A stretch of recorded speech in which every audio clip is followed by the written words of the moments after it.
Pertenezco al lugar donde aguardan tus pesadillas.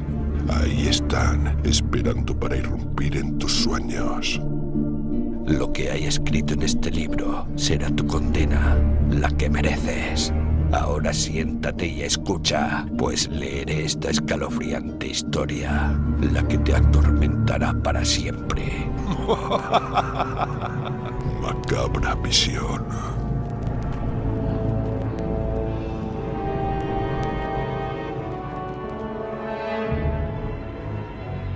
Acabo de hablar de ese estado morboso del nervio auditivo que hacía toda música intolerable para el paciente, excepto ciertos efectos de los instrumentos de cuerda.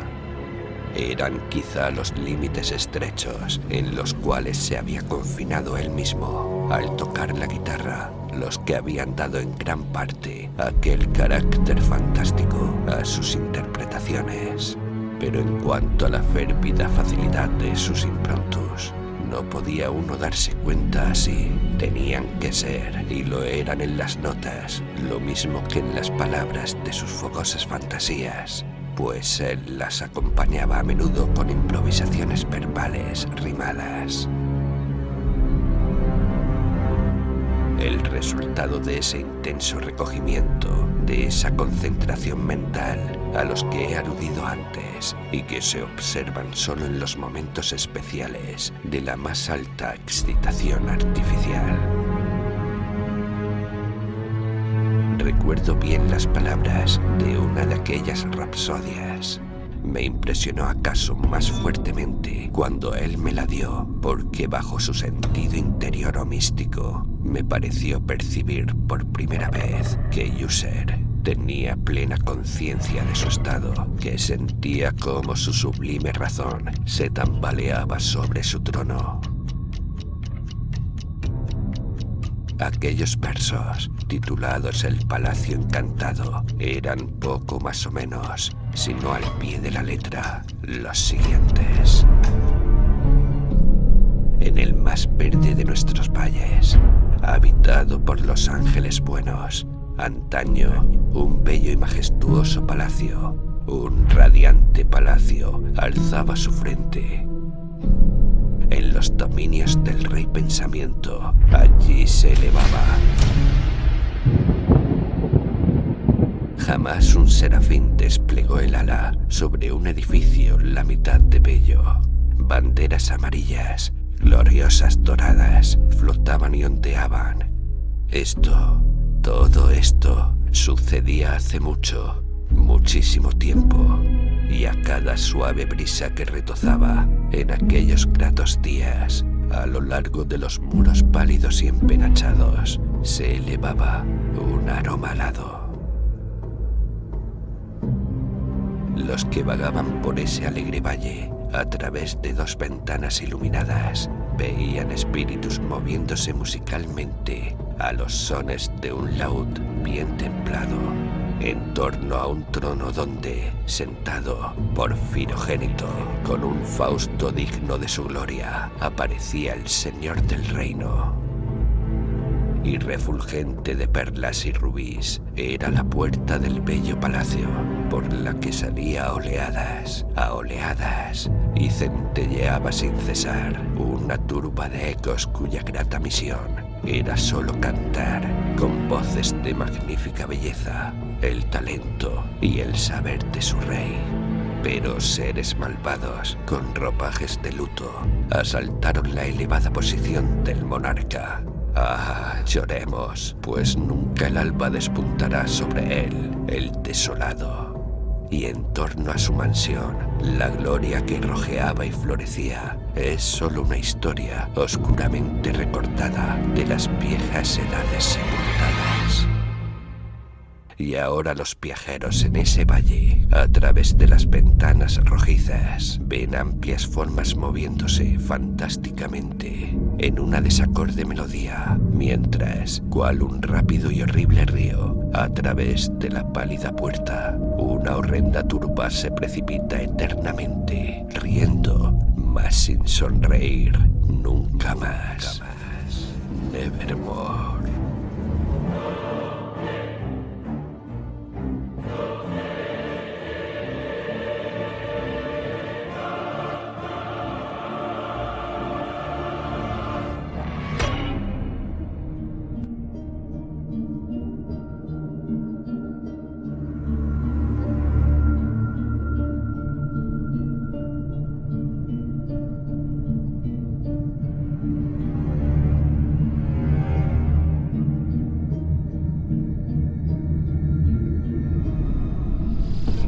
Recuerdo muy bien que las sugestiones suscitadas por esta balada nos sumieron en una serie de pensamientos en la que se manifestó una opinión de User que menciono aquí, no tanto en razón de su novedad, pues otros hombres han pensado lo mismo, sino a causa de la tenacidad con que él la mantuvo.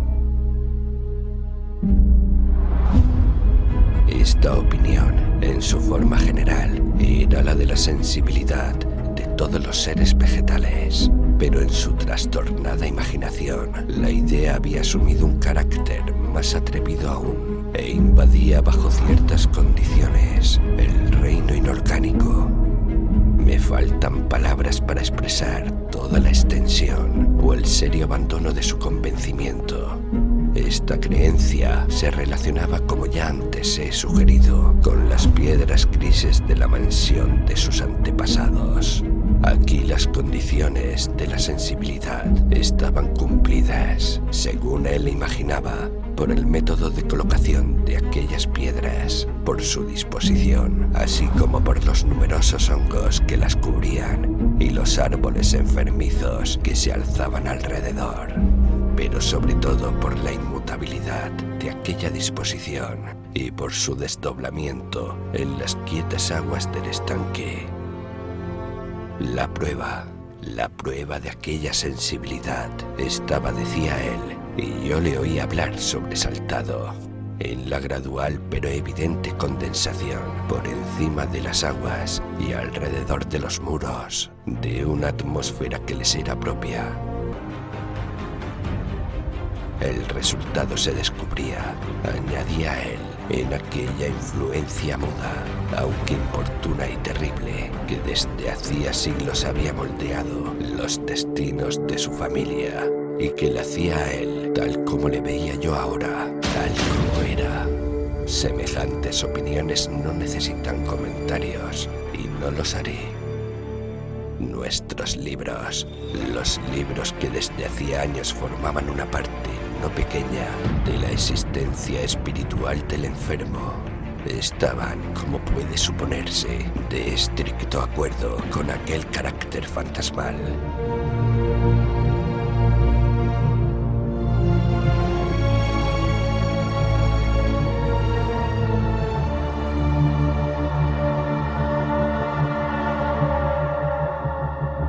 Estudiábamos minuciosamente obras como el Berber de Chartreux, de Gresset, el Belphegor de Maquiavelo, el cielo y el infierno de Swedenborg, el viaje subterráneo de Nicholas Grimm, la quiromancia de Robert Flaut, el viaje por el espacio azul de Tayek y la ciudad del sol de Campanella.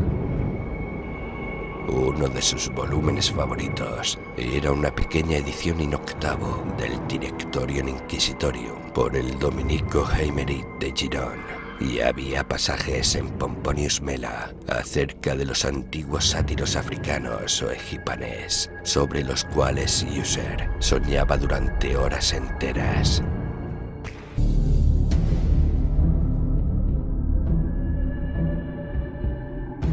Su principal delicia, con todo, la encontraba en la lectura atenta de un raro y curioso libro gótico, incuarto, el manual de una iglesia olvidada, Las Vigilia Mortuorum Secundum.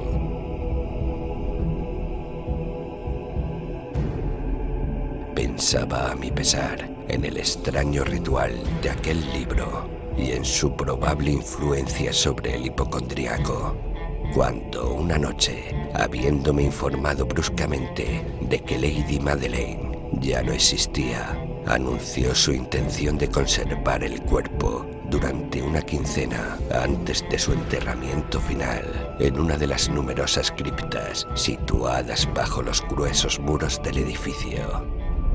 La razón profana que daba sobre aquella singular manera de proceder era de esas que no me sentía yo con libertad para discutir. Como hermano, había adoptado aquella resolución, me dijo él, en consideración al carácter insólito de la enfermedad de la difunta, a cierta curiosidad importuna e indiscreta por parte de los hombres de ciencia y a la alejada y expuesta situación del panteón familiar. Confieso que, cuando recordé el siniestro semblante del hombre con quien me había encontrado en la escalera el día de mi llegada a la casa, no sentí deseo de oponerme a lo que consideraba todo lo más como una precaución inocente, pero muy natural. A ruegos de User, le ayudé personalmente en los preparativos de aquel entierro temporal.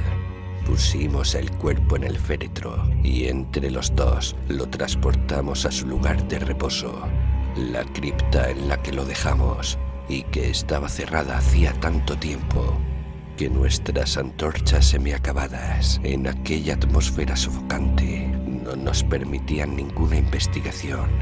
Era pequeña, húmeda y no dejaba penetrar la luz.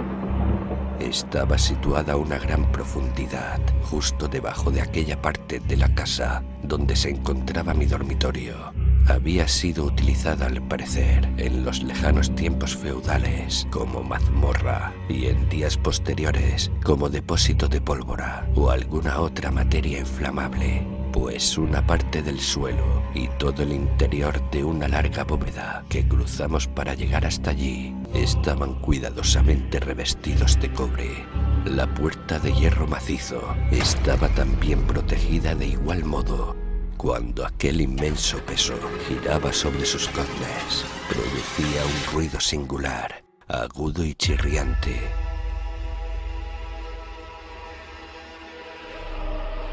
Depositamos nuestro lúgubre fardo sobre unos soportes en aquella región de horror. Apartamos un poco la tapa del féretro, no estaba aún atornillada, y miramos la cara del cadáver. Un parecido chocante entre el hermano y la hermana atrajo enseguida mi atención, y User, adivinando tal vez mis pensamientos, murmuró unas palabras por las cuales supe que la difunta y él eran gemelos y que habían existido siempre entre ellos unas simpatías de naturaleza casi inexplicables. Nuestras miradas, entre tanto, no permanecieron fijas mucho tiempo sobre la muerta, pues no podíamos contemplarla sin espanto. El mal que había llevado a la tumba a Lady Madeleine en la plenitud de su juventud había dejado, como suele suceder en las enfermedades de carácter estrictamente cataléptico, la burla de una débil coloración sobre el seno y el rostro, y en los labios esa sonrisa equívoca y morosa que es tan terrible en la muerte. Volvimos a colocar y atornillamos la tapa, y después de haber asegurado la puerta de hierro, emprendimos de nuevo nuestro camino hacia las habitaciones superiores de la casa, que no eran menos tristes. Y entonces, después de un lapso de varios días de amarga pena, tuvo lugar un cambio visible en los síntomas de la enfermedad mental de mi amigo. Sus maneras corrientes desaparecieron. Sus ocupaciones ordinarias eran descuidadas u olvidadas. Vagaba de estancia en estancia con un paso precipitado, desigual y sin objeto. La palidez de su fisonomía había adquirido, si es posible, un color más lívido, pero la luminosidad de sus ojos había desaparecido por completo. No oía ya aquel tono de voz áspero que tenía antes en ocasiones, y un temblor que se hubiera dicho causado por un terror sumo caracterizaba de ordinario su habla. Me ocurría a veces, en realidad, pensar que su mente, agitada sin tregua, estaba torturada por algún secreto opresor, cuya divulgación no tenía el valor para efectuar. Otras veces me veía yo obligado a pensar, en suma, que se trataba de rarezas inexplicables de la demencia, pues le veía mirando al vacío durante largas horas, en una actitud de profunda atención, como si escuchase un ruido imaginario. No es de extrañar que su estado me aterrase, que incluso sufriese yo su contagio. Sentía deslizarse dentro de mí, en una gradación lenta pero segura, la violenta influencia de sus fantásticas, aunque impresionantes supersticiones.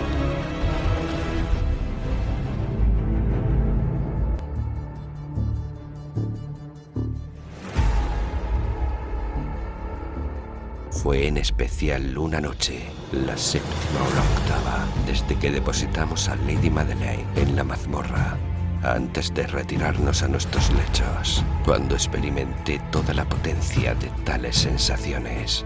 El sueño no quería acercarse a mi lecho, mientras pasaban y pasaban las horas.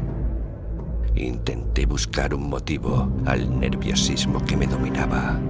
Me esforcé por persuadirme de que lo que sentía era debido, en parte al menos, a la influencia trastornadora del mobiliario opresor de la habitación, a los sombríos tapices desgarrados que, atormentados por las ráfagas de una tormenta que se iniciaba, vacilaban de un lado a otro sobre los muros y crujían penosamente en torno a los adornos del lecho.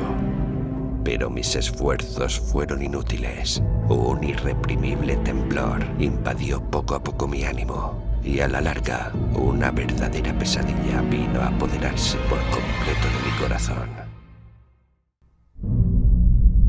Respiré con violencia, hice un esfuerzo, logré sacudirla, e incorporándome sobre las almohadas y clavando una ardiente mirada en la densa oscuridad de la habitación, presté oído. No sabría decir por qué me impulsó una fuerza instintiva. Presté oído a ciertos ruidos vagos, apagados e indefinidos, que llegaban hasta mí a través de las pausas de la tormenta. Dominado por una intensa sensación de horror, inexplicable e insufrible, me vestí deprisa, pues sentía que no iba a serme posible dormir en toda la noche, y procuré, andando a grandes pasos por la habitación, salir del estado lamentable en que estaba sumido. Apenas había dado así unas vueltas cuando un paso ligero por una escalera cercana atrajo mi atención. Reconocí muy pronto que era el paso de Yoser. Un instante después, llamó suavemente en mi puerta y entró, llevando una lámpara. Su cara era, como de costumbre, de una palidez cadavérica, pero había además en sus ojos una especie de loca hilaridad y en todo su porte una histeria evidentemente contenida. Su aspecto me aterró, pero todo era preferible a la soledad que había yo soportado tanto tiempo, y acogí su presencia como un alivio.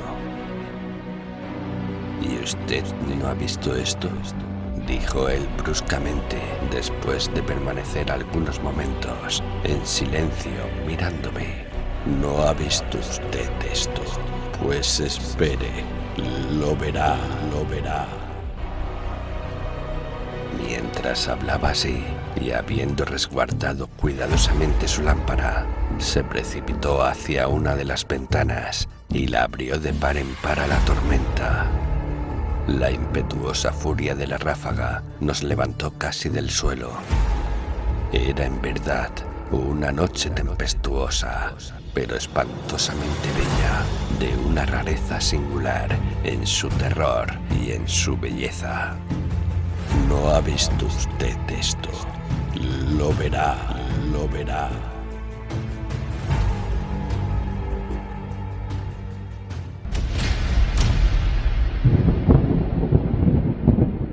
Un remolino había concentrado su fuerza en nuestra proximidad, pues había cambios frecuentes y violentos en la dirección del viento, y la excesiva densidad de las nubes, tan bajas que pasaban sobre las tortillas de la casa, no nos impedía apreciar la viva velocidad con la cual acudían unas contra otras desde todos los puntos, en vez de perderse a distancia. Digo que su excesiva densidad no nos impedía percibir aquello, y aún así no divisábamos ni la luna ni las estrellas, ni relámpago alguno proyectaba su resplandor. pero las superficies inferiores de aquellas vastas masas de agitado vapor, lo mismo que todos los objetos terrestres muy cerca alrededor nuestro, reflejaban la claridad sobrenatural de una emanación gaseosa que se cernía sobre la casa y la envolvía en una mortaja luminosa y bien visible. No debe usted, no contemplará usted esto, dije temblando a User y le llevé con suave violencia desde la ventana a una silla. Esas apariciones que le trastornan son simples fenómenos eléctricos, nada raros, o puede que tengan su horrible origen en los fétidos miasmas del estanque. Cerremos esta ventana. El aire es helado y peligroso para su organismo. Aquí tiene usted una de sus novelas favoritas. Leeré y usted escuchará, y así pasaremos esta terrible noche juntos. El antiguo volumen que había cogido era el Mat Trist de Sir Lancelot Canning, pero lo había llamado el libro favorito de User por triste burla, pues en verdad, con su tosca y pobre prolijidad, poco atractivo podía ofrecer para la elevada y espiritual idealidad de mi amigo. Era, sin embargo, el único libro que tenía inmediatamente a mano, y me entregué a la vaga esperanza de que la excitación que agitaba al hipocondríaco podría hallar alivio. Aquí, como se recordará, dice lo siguiente la narración.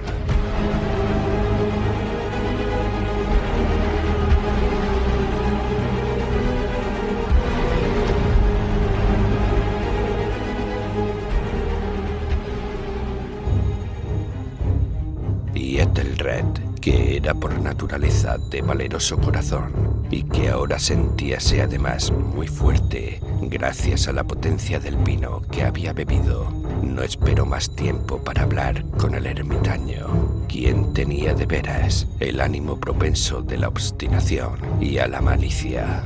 Pero sintiendo la lluvia sobre sus hombros y temiendo el desencadenamiento de la tempestad, levantó su maza y con unos golpes abrió pronto un camino a través de las tablas de la puerta a su mano enguantada de hierro, y entonces, tirando con ella vigorosamente hacia sí, hizo crujir, hundirse y saltar todo en pedazos, de tal modo que el ruido de la madera seca y sonando a hueco repercutió de una parte a otra de la selva.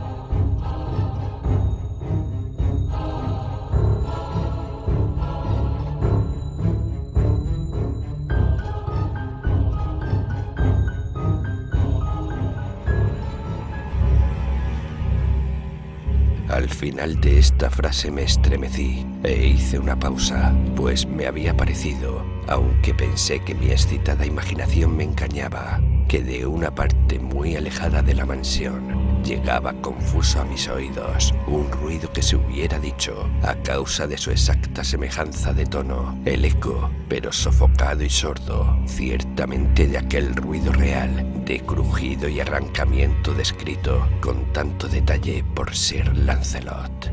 Era sin duda la única coincidencia lo que había atraído tan solo mi atención, pues entre el golpeteo de las hojas de las ventanas y los ruidos mezclados de la tempestad creciente, el sonido en sí mismo no tenía, de seguro, nada que pudiera intrigarme o turbarme.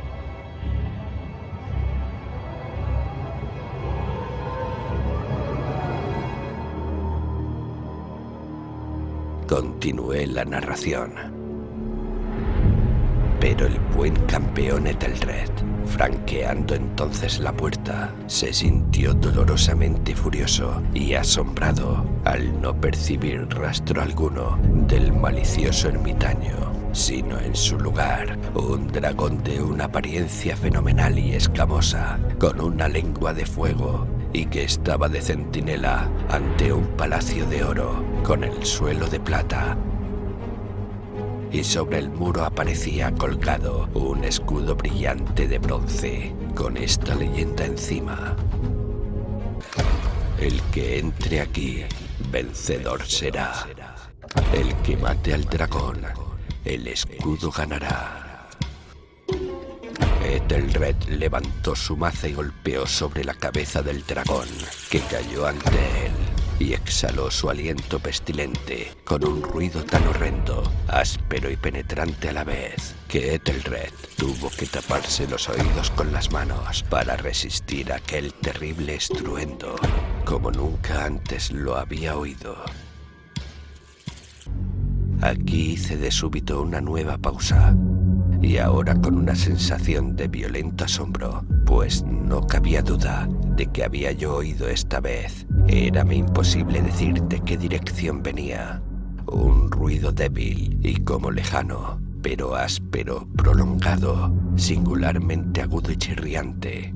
La contrapartida exacta del rito sobrenatural del dragón, descrito por el novelista y tal cual mi imaginación se lo había ya figurado. Oprimido como lo estaba, sin duda, por aquella segunda y muy extraordinaria coincidencia, por 1000 sensaciones contradictorias, entre las cuales predominaban un asombro y un terror extremos, conservé empero la suficiente presencia de ánimo para tener cuidado de no excitar con una observación cualquiera la sensibilidad nerviosa de mi compañero. No estaba seguro en absoluto de que él hubiera notado los ruidos en cuestión. Siquiera, a no dudar, una extraña alteración habíase manifestado desde hacía unos minutos. De su posición primera enfrente de mí, había él hecho girar gradualmente su silla, de modo a encontrarse sentado con la cara vuelta hacia la puerta de la habitación. Así solo podía ver yo parte de sus rasgos, aunque noté que sus labios temblaban como si dejasen escapar un murmullo inaudible. Su cabeza estaba caída sobre su pecho, y no obstante, yo sabía que no estaba dormido, pues el ojo que entreveía de perfil permanecía abierto y fijo. Además, el movimiento de su cuerpo contradecía también aquella idea, pues se balanceaba con suave, pero constante y uniforme oscilación. Noté desde luego todo eso, y continué con el relato de Sir Lancelot.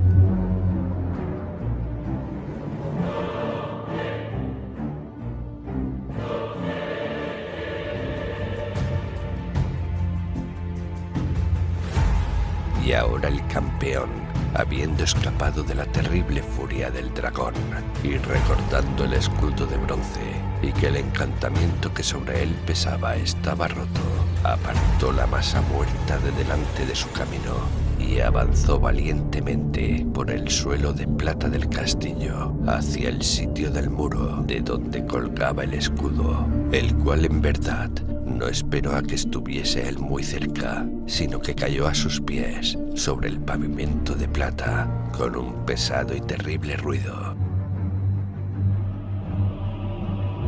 Apenas habían pasado entre mis labios estas últimas sílabas, y como si en realidad hubiera caído en aquel momento un escudo de bronce pesadamente sobre un suelo de plata, oí el eco claro, profundo, metálico, resonante, si bien sordo en apariencia. Excitado a más no poder, salté sobre mis pies, en tanto que User no había interrumpido su balanceo acompasado. Sus ojos estaban fijos ante sí y toda su fisonomía contraída por una pétrea rigidez. Pero cuando puse la mano sobre su hombro, un fuerte estremecimiento recorrió todo su ser. Una débil sonrisa tembló sobre sus labios y vi que hablaba con un murmullo apagado, rápido y balbuciente, como si no se diera cuenta de mi presencia. Inclinándome sobre él, absorbí al fin el horrendo significado de sus palabras. ¿No oye usted? Sí, yo oigo y he oído durante mucho tiempo, muchos minutos, muchas horas, muchos días he oído, pero no me atrevía. Ah, piedad para mí. Mísero desdichado que soy, no me atrevía a hablar. La hemos metido viva en la tumba. No le he dicho que mis sentidos están agudizados. Le digo ahora que he oído sus primeros débiles movimientos dentro del ataúd. Los he oído hace muchos días y sin embargo no me atreví a hablar. Y ahora esta noche, Ethelred. La puerta del ermitaño rota, el grito de muerte del dragón y el estruendo del escudo. Diga usted mejor, el arrancamiento de su féretro y el chirrido de los goznes de hierro de su prisión y su lucha dentro de la bóveda de cobre. Oh, ¿a dónde huir? ¿No estará ella aquí enseguida? ¿No va a aparecer para reprocharme mi precipitación? No he oído su paso en la escalera. No percibo el pesado y horrible latir de su corazón. ¡Insensato! Y en ese momento se alzó furiosamente de puntillas y aulló sus sílabas, como si en aquel esfuerzo exhalase su alma. ¡Insensato!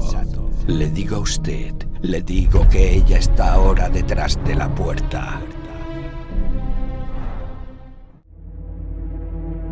En el mismo instante, como si la energía sobrehumana de sus palabras hubiese adquirido la potencia de un hechizo, las grandes y antiguas hojas que él señalaba entreabrieron pausadamente sus pesadas mandíbulas de ébano. Era aquello obra de una furiosa ráfaga, pero en el marco de aquella puerta estaba entonces la alta y amortajada figura de Lady Madeleine de Yossel.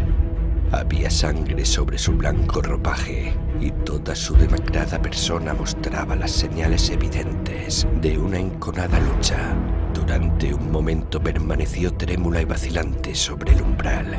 Luego, con un grito apagado y quejumbroso, cayó a plomo hacia adelante sobre su hermano y en su violenta y ahora definitiva agonía le arrastró al suelo, ya cadáver y víctima de sus terrores anticipados.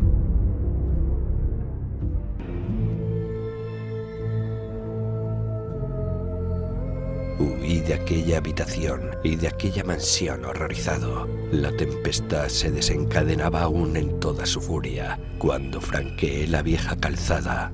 De pronto una luz intensa se proyectó sobre el camino y me volví para ver dónde podía brotar claridad tan singular, pues solo tenía a mi espalda la vasta mansión y sus sombras. ¡Insensato! La irradiación provenía de la luna llena, que se ponía entre un rojo de sangre y que ahora brillaba con viveza a través de aquella grieta, antes apenas visible, y que, como he dicho al principio, se extendía zigzagueando desde el tejado del edificio hasta la base. Mientras la contemplaba, aquella grieta se ensanchó con rapidez. Hubo de nuevo una impetuosa ráfaga, un remolino. El disco entero del satélite estalló ante mi vista. Mi cerebro se alteró cuando vi los pesados muros desplomarse, partidos en dos. Entonces resonó un largo y tumultuoso estruendo, como la voz de 1000 cataratas, y el estanque profundo y fétido, situado a mis pies, se cerró tétrica y silenciosamente sobre los restos de la casa Yossel.